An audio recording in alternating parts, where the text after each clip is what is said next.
Hi everyone, it's Joy for Honeybee Stamps.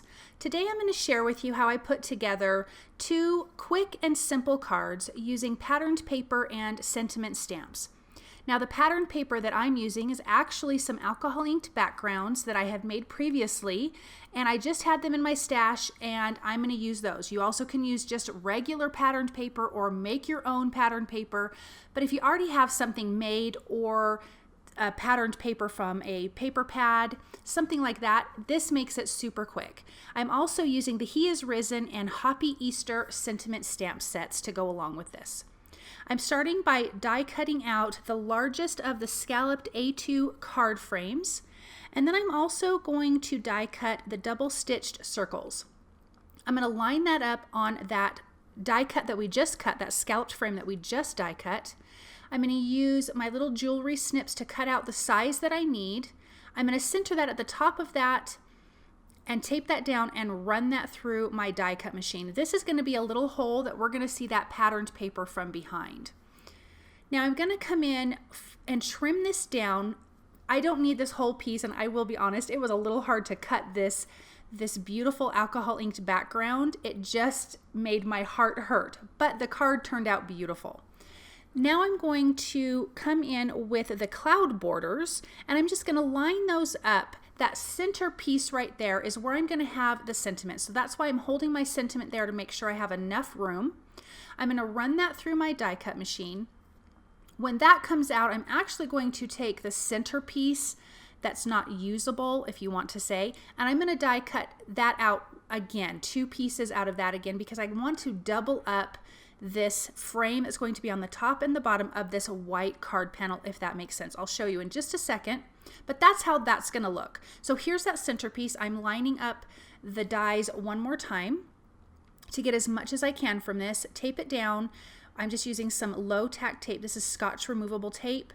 I'm going to run that through my die cut machine, and then that is going to be behind those larger pieces, and I'm just going to use a little bit of liquid glue to adhere that. But that's going to give a little bit more visual dimension behind these panel pieces. This is kind of, I want to frame out the center of this card where the sentiment is going to be. So as you can see there, I'm just doubling that up, and that just gives it automatic some more dimension.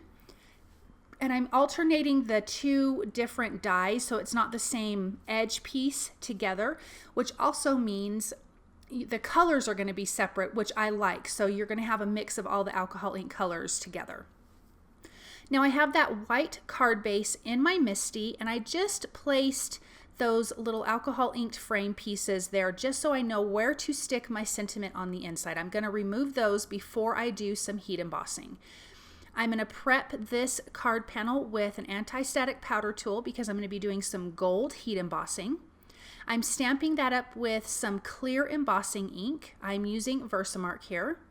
Then I'm just coming in with some gold embossing powder and sprinkling that on, using my heat gun to heat it until it's shiny and melted. For that first card frame that we did, I'm adding the sentiment at the bottom. And again, this is from He Is Risen and the Hoppy Easter stamp set. So that first sentiment was from the He Is Risen stamp set. This one is from the Hoppy Easter stamp set, And this says, "Hippity hoppity, Easter's on its way." The other one says, "Trust in the Lord with all of your heart," or with all your heart. So again, using the same gold embossing powder on that and heating it until it's melted. Now I'm adding some foam tape behind these two card panels because I do want this to have some more dimension. And I'm going to line that up at the bottom and line the other one up at the top, and this card is done. You could add some sequins or some dewdrops or something like that, and I actually just left it how it was because I thought it was so pretty. For the other frame, I added foam tape behind that. I'm just going to stick that little alcohol inked panel directly to my foam tape so I don't have to worry about lining that up on my card panel. Adding a little bit of liquid glue, and I'm going to center that in my white A2 size card base. And once that's in there, I'll push down that card panel as well, and so I will actually have dimension from the front of the card to the alcohol inked background. I am going to come in with a little bit of reflection dewdrops to add a little bit of something extra to this card. Again, I left the other one alone, but I'm just going to add a few here, and then these cards are done. This is so simple, and look, you've got some dimension, you've got some beautiful color. Again, some patterned paper in place of the alcohol inked background would be just as beautiful. Thank you guys so very much for stopping by and watching, and I hope that you enjoyed this project and have a wonderful day. I'll see you soon. Bye.